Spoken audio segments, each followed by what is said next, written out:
Welcome to the River Studio. We've got Mary Lambert here, and it's been a while since you've been with us, so thank you so much for stopping by during Boise Pride. How are you? Oh my God, I'm so good. How was it playing Boise Pride? Oh, it was just wonderful. It felt such like a warm welcome, and I think cities in places like Idaho get this really bad rap that like they're not going to be progressive or they're not going to it's going to be a really small crowd for a pride. It was so packed, and people were so exuberant and loud and enthusiastic, and it just really made me feel so welcome. So I just have a very good feeling in my heart from Pride. And you mentioned you had some family come to see you, right? Yeah, my grandma lives in Nampa. Oh, really? Yeah. So That's I'm going to spend awesome. the whole day with her today. Oh, how fun. Are you doing Pride stuff or Boise stuff? We're gonna do grandma stuff. Boise. We're gonna do Nampa. We're gonna visit the where she lives, Sure. and then just hang out in our Airbnb. We have a piano at the Airbnb, and I am Mary the Fifth. So it's my grandma's name is Mary and my mom's name is Mary. Do they play music? They do. So this is where it all comes from, is the Marys. How all play fun. piano and sing. Oh, and I wish I could see a video of that. I think we'll probably make one. Oh, that would be great. Today's going to be really special. Well, that's a good point to maybe throw out some of your social media stuff too. Where would they find that? If they Yes. All my handles are at Mary Lambert Sing or at Mary Lambert Sings. I think most of them are sing, like a command. Do it. Mary Lambert Sing. I was going to ask you, you said it had been a couple of years since you'd played. So during the hardest part of COVID, was there a time that music wasn't there for you at all?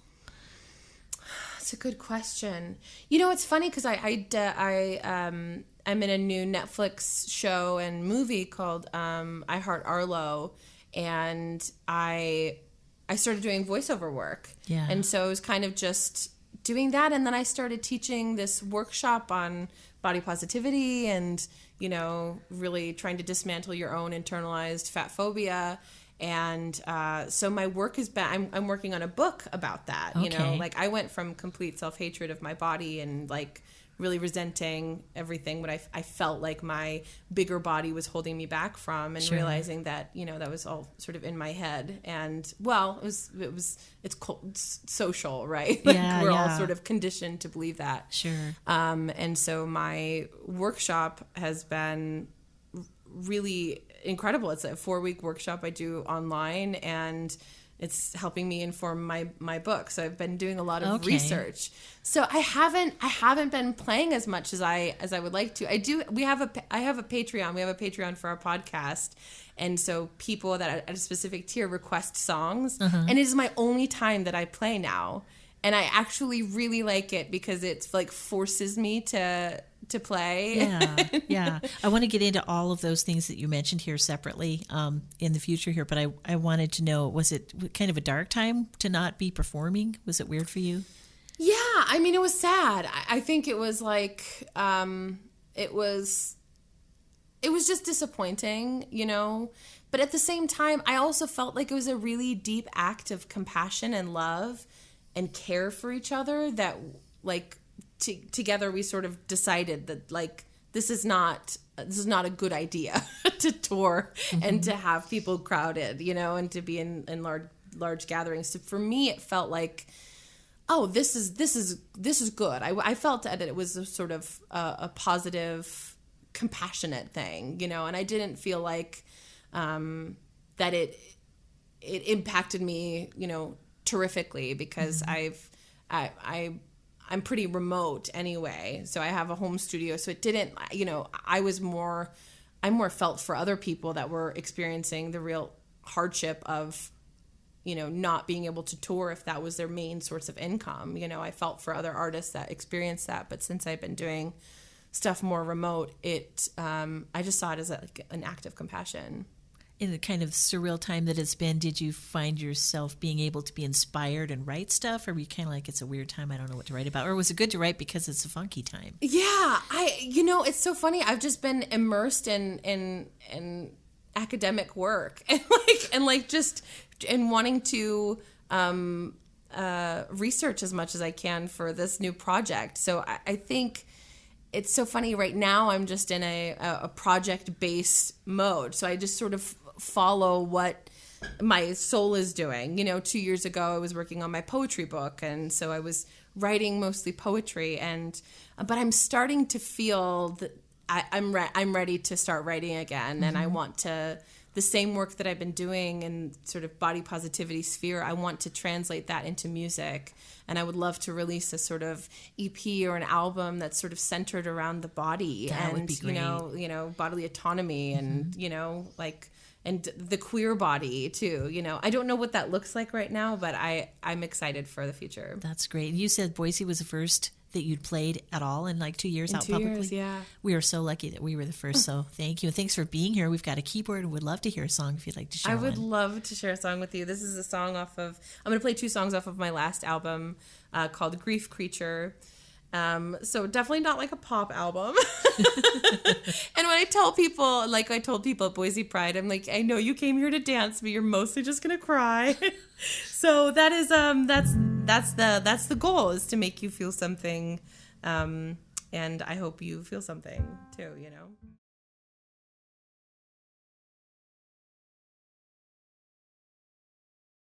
1, 2, 3, 4. Can't find a reason to get out of bed, but you're lying next to me. It's not your fault. 1, 2, earthquake. All of the people inside of my brain are divided and fighting. Say get over it. And shame is an ocean I swim across, across, across, across. You can't break me if I've already done it myself. You can't shame me if I've already done it myself. You can't drown me if I've already done it myself. And I wanna come alive. I wanna come alive. I wanna come alive. Come alive.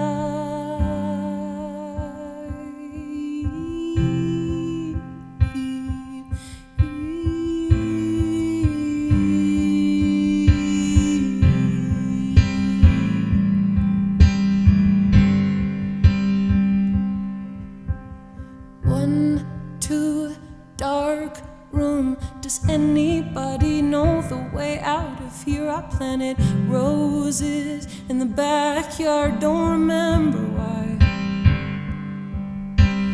1, 2, forget the language of memories, the nouns, the hurt. I'm not a person, a place, or a thing. And shame is an ocean I swim across, across, across. You can't break me if I've already done it myself. You can't shame me if I've already done it myself. You can't drown me if I've already done it myself. And I wanna come alive. I wanna come alive.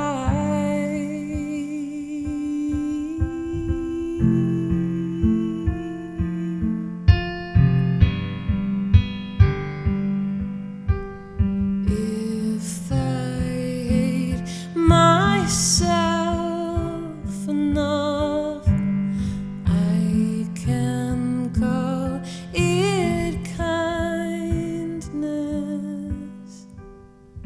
If I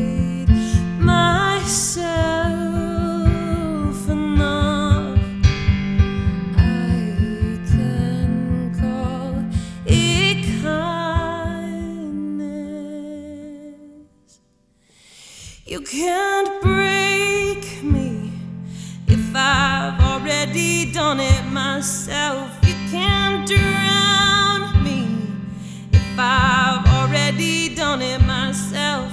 You can't shame me if I've already done it myself. And I wanna come alive. I wanna come alive. I wanna come alive. Come alive.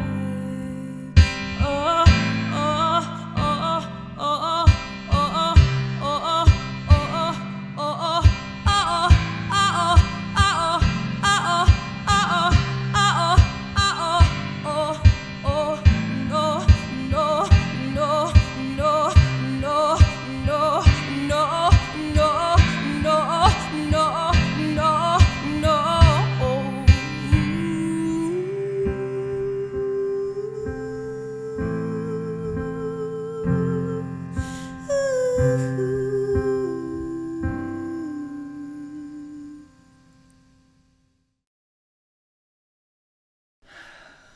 Beautiful.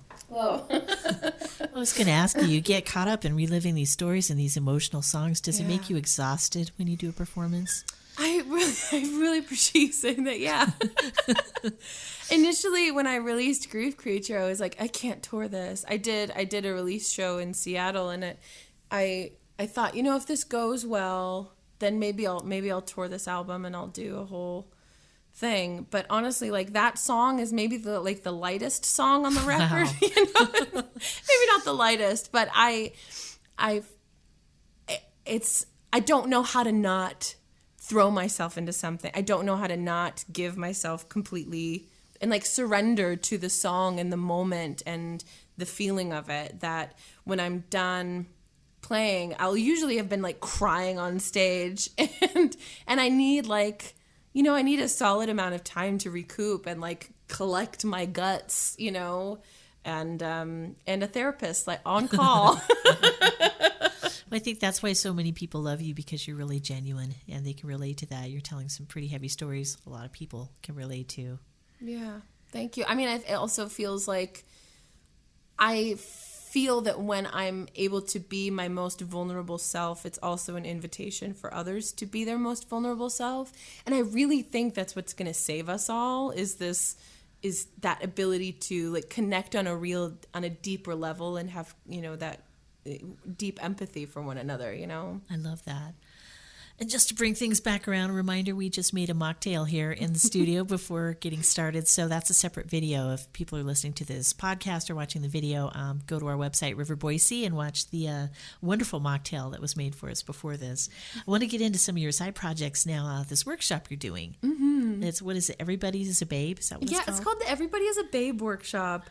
I launched what I thought was going to be the only version of it in June, and about 200 people sign up, and we had, I do synchronous classes, so it's like a big group of us, and there's a really sweet little Facebook group, and I've been doing so much research that I have there's so much knowledge, there's so much stuff out there that people have been working and studying and disseminating information that I want others to know that our obsession with diet culture is a construct, it's not, your life isn't going to be better if you're magically thin, there's thin privilege, but you're not going to find that true happiness with just being a certain size or weight or body type, and I think we have this obsession with personal responsibility. And so for so many of us that have dieted our entire lives or have shame with food, it feels like I've failed because I'm a fat person. My body indicates that I'm lazy and I have less worth, I have less value. And instead of feeling like this is who I am, this is how I am, how can I have a positive relationship to food and movement that isn't rooted in punishment or restriction? How can I just be and not think about it? I think that's what happens for so many of us, is we're just constantly thinking about how we are being perceived and if we look okay in this thing, you know? And the second that you're able to let go of that, you're like, oh my God, I have so much more brain space to do cool stuff. Yeah. So what is this workshop like? What happens in it? So there's on Mondays I do a lesson. So it's part of the book that I'm working on, which is a handbook to body positivity. So I do like a sort of lecture, and I have exercises and assignments that are, of course, all optional. But I feel like if people want to do this sort of intensive work, these exercises and reflections are really helpful. And then Friday, we all meet as a group over Zoom and have, what they call breakout rooms. So everybody talks about their experiences doing the exercises on Fridays. And then the last Friday, we have like a dance party, and it's really fun. It's really cute. So is it like a month-long workshop? It goes for 4 weeks, and then I also have an option, like someone if they want more, more in-depth discussion and to have very specific, a very specific experience, or want to talk about anything else. I do coaching too. So it's online and people can pretty much take it when they have time, except for the live dance. Yes. Part. That sounds great. When's the next session open up? October 4th. Okay, perfect timing. So it starts. That's great. Yeah, that's so sweet of you asking. I was feeling, I know this isn't like super relevant to music or what. Oh, that's okay. We want to know what you're doing. Yeah, I appreciate it. But I think so much of what I do is rooted in identity, and my last album and the song I just played and the song I'm going to play is talking about being bipolar and, what that experience feels like, sometimes being at war in your own brain. And I also realized how much space like my internalized fat phobia was taking up in my brain as well. And like now I get to live this uninhibited, joyful life, I want everybody to have this incredible, freedom from shame that I have. That's wonderful. And you've got all these projects going on in your podcast too. You want to talk about that? Yeah, I have a podcast with my partner, Wyatt. They are a professor of English, of grammar and rhetoric and composition, and so they bring such an interesting lens to our discussions, and they're also bipolar. So we called it the Manic Episodes. And we have, we usually do a discussion. Our last discussion was about, bodily autonomy. And before that was about greed and consent and things like that. So we talk about a whole range of issues, and then we usually have a really silly segment, maybe like superlatives for the horoscope, Aquarians are voted most likely to join a Renaissance fair, things like that.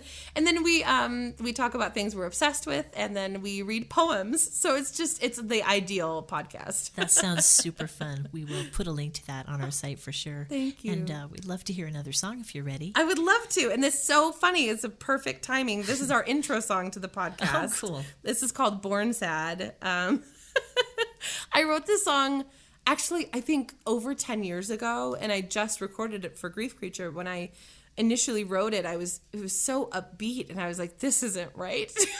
I need to put sad lyrics on this. I need to call this Born Sad. So this is Born Sad.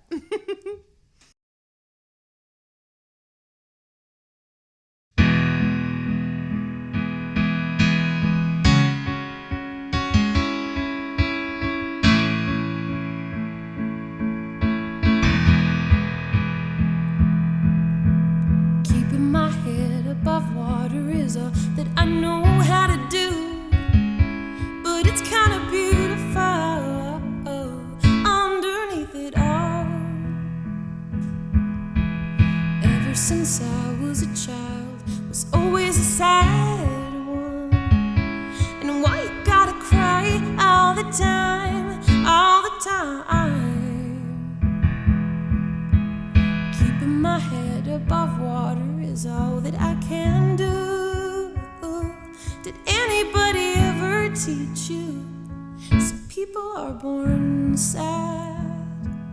And my I just born sad, born sad, born sad?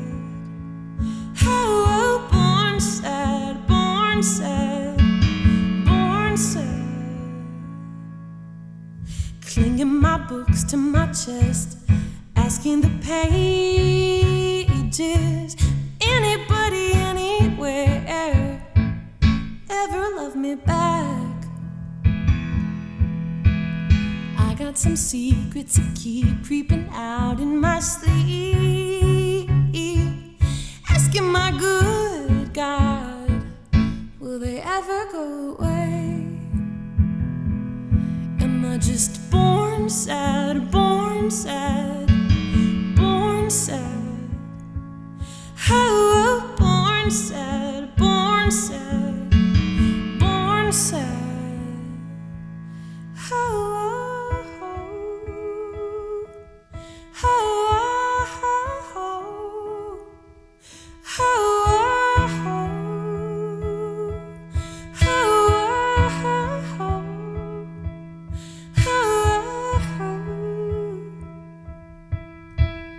everybody wants to be happy, nobody knows how to do it.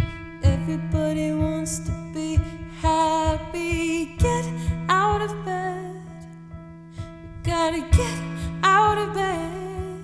Sometimes I don't get out of bed, but you gotta get out of bed.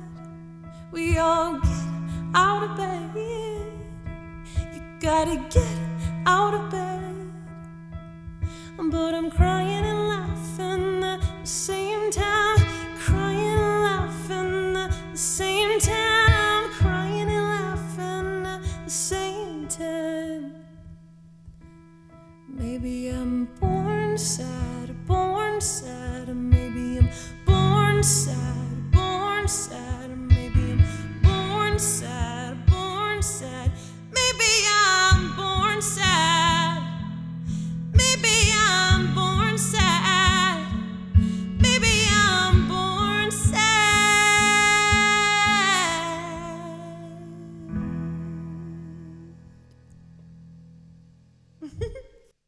Mary Lambert joining us live in the Blue Room Listener Lounge. Thank you so much for coming in. I've got to talk about this this series and this movie. I did watch Arlo and the Alligator Boy. You did? You watched it? I loved it. You did? Anybody with or without kids should watch this, the movie and the series. I loved especially the parts, because there's so much humor within it, when they had all the people with the New York accents, even the baby in the stroller was like, trying to walk over here. That's like one of my favorite parts. What is it like to do voice work for that? It's like a dream. I mean, it really, really is. Also, I like acted in high school. You know, I've always wanted to do, film and TV, and this was like the first role that really fell into my lap. I was really excited about it. I am so anxious about like memorizing lines, and voice work is just like a gift from God. It's just the lines are right there. All you have to do is focus on like what's happening, and it's just such a relief. And I have a studio in my house, so I was able just to record from home, roll out of bed, just, and then be in a TV show. What? Great. And give people a little breakdown of the characters in the show, what it's about. Yeah, so Arlo the Alligator Boy. Arlo is a half alligator, half boy from the swamp. And he doesn't know where he came from, and he is just sort of mysteriously showed up there. He finds out, oh my gosh, I'm actually from New York. He came from the swamps of New York and then floated down to Louisiana. So he is on this quest to find his dad in New York, which is, to me, it was like, oh my God, it's like Elf. And so it's like if Elf were an alligator boy. And so it's his journey sort of getting up to New York, and he's very wide-eyed and has been, kept away from society. So he doesn't really know how to act. He's never had candy before.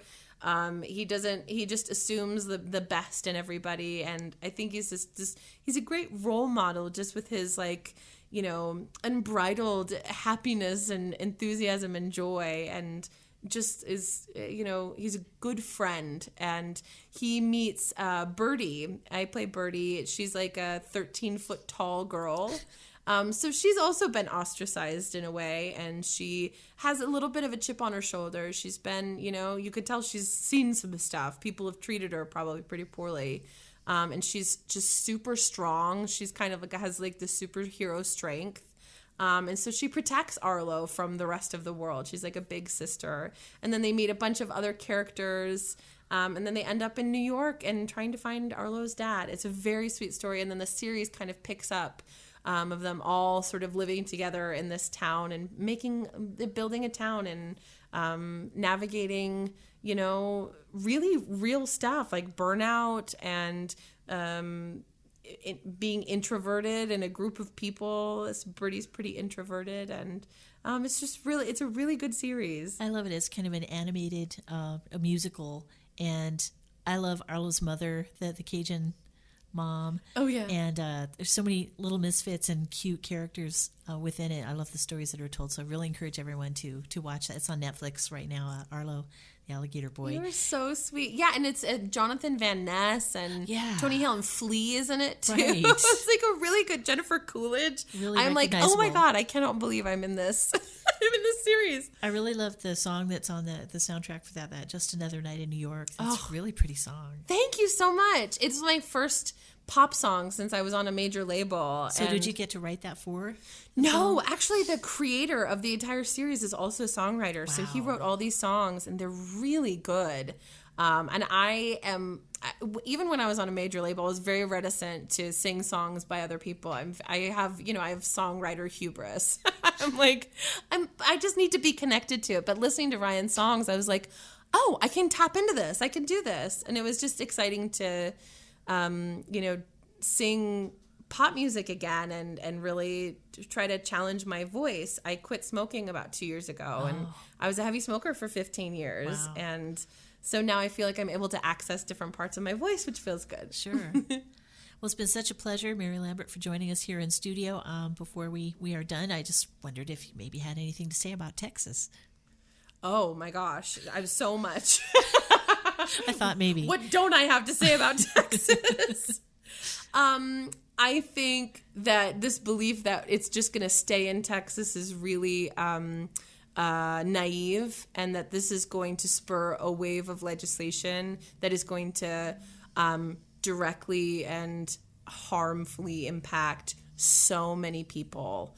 And I think we forget about the sheer size of Texas. I mean, it takes like over a day to cross Texas. Mm-hmm. So if you're shutting down those clinics, if you're making it illegal for a person who's pregnant to have an abortion. Also, by the way, 6 weeks, that's a late period. Most people don't know when they're pregnant that time. So it's at this point, it's not about saving a human life. It is about control and about controlling people's bodies, particularly generally women's bodies. And we have been conditioned to believe that women's bodies are allowed to be controlled. And this idea that it's going to eradicate abortions from happening is so stupid. There's no other word for it. They're still going to happen. It's just going to be more, you're causing more pain and making life incredibly difficult for everybody seeking that. It's about medical help. I also think selective empathy is really weird. Mm-hmm. This idea that you would assign empathy to a collection of cells rather than a person experiencing an incredibly difficult decision to make oftentimes. And this concern over, these late pregnancy abortions, which, by the way, are only 1% of abortions. 92% of abortions happen before, I think it's 13 weeks. That's the vast majority of abortions. This 1% that happens during a later pregnancy is because people didn't have access to abortions earlier on.